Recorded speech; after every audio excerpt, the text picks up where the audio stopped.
कि मुझे अपने गांव में भिक्षाटन करने दें।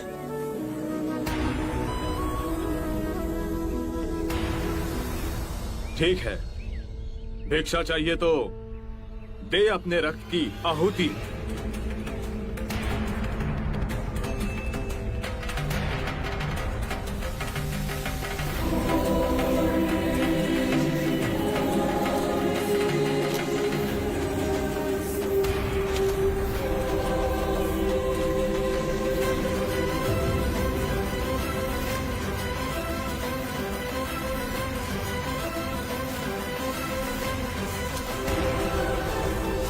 सुमित, रास्ता बुहारा तो इस गांव से तेरा दाना पानी उठ जाएगा।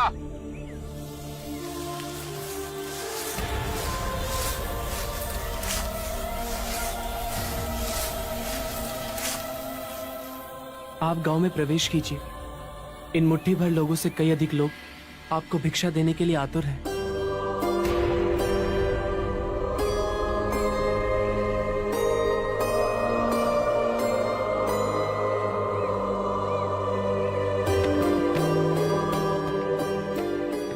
आप मुझे ना छूए। हाँ? नहीं तो मेरी छाया भी पड़ी, आप दूषित हो जाएंगे।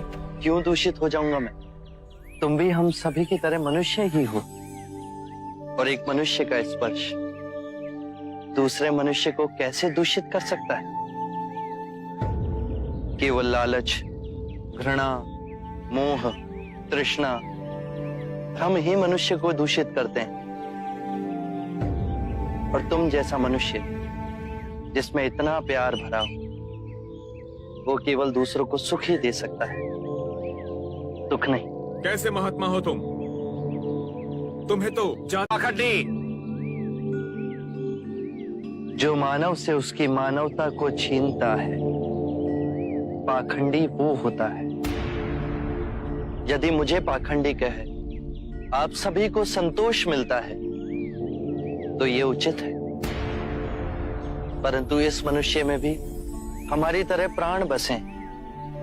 इसे नीचा कहे, इसका तिरस्कार करना सबसे बड़ा पाखंड है। यदि जानते नहीं हो तो मैं बता दूं, ये धर्मशास्त्र है। पाखंड कैसे हुआ? जिस मिट्टी से सारी मानवता का सृजन हुआ, उसी से इसका भी हुआ।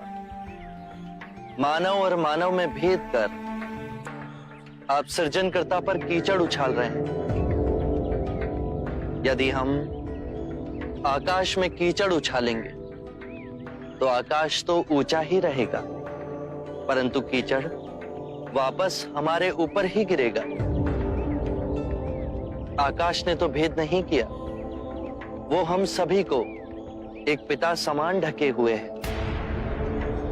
ये धरती धान उपजती है, इसने हमारे साथ भेदभाव नहीं किया। ये हवा हम सभी के लिए समान बहती है। पानी हर प्यासे की तृष्णा को बुझाता है। जब प्रकृति भेदभाव नहीं करती तो हम मनुष्य में भेदभाव क्यों करते हैं? यदि ऐसा है तो इससे संघ में भिक्षु क्यों नहीं बनाते?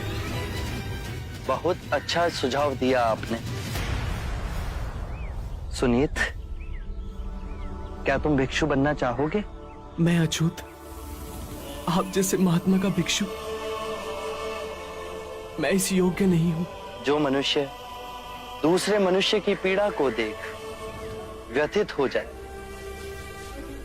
उससे उत्तम कोई दूसरा नहीं।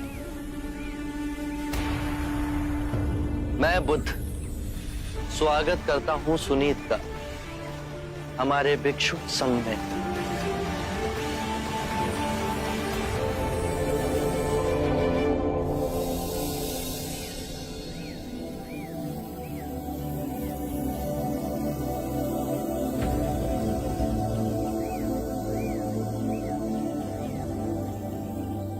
सारा जीवन किसी ने दया के दो शब्द ना कहे मुझसे, और आज इतनी करुणा बरसी है। पहली बार ऐसा लग रहा है कि मैं भी मनुष्य हूं,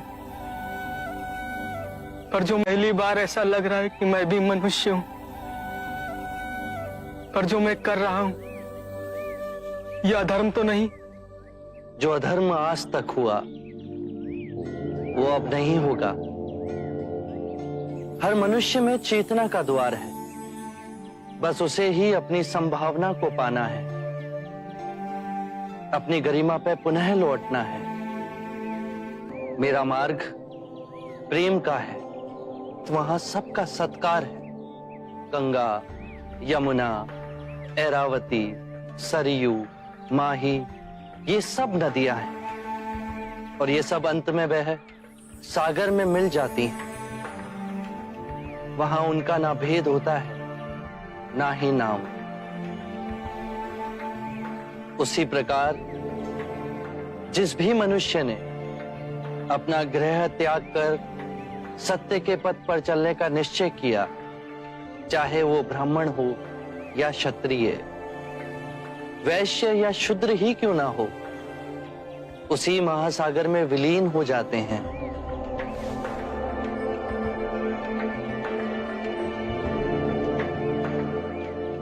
हर मनुष्य के अश्रुओं में नमक होता है, उसके लहू का रंग लाल होता है। ये भेद मनुष्य ने मनुष्य को उत्प्रेरित करने के लिए बनाए हैं। आज मैं इन भेदों को काटता हूं। आज सुनीत को दीक्षा देना क्रांतिकारी होगा। हम पर बहुत से संकट आएंगे, हमें और तिरस्कृत किया जाएगा, पर सत्य आने वाली आंधी के सामने अडिग रहेगा।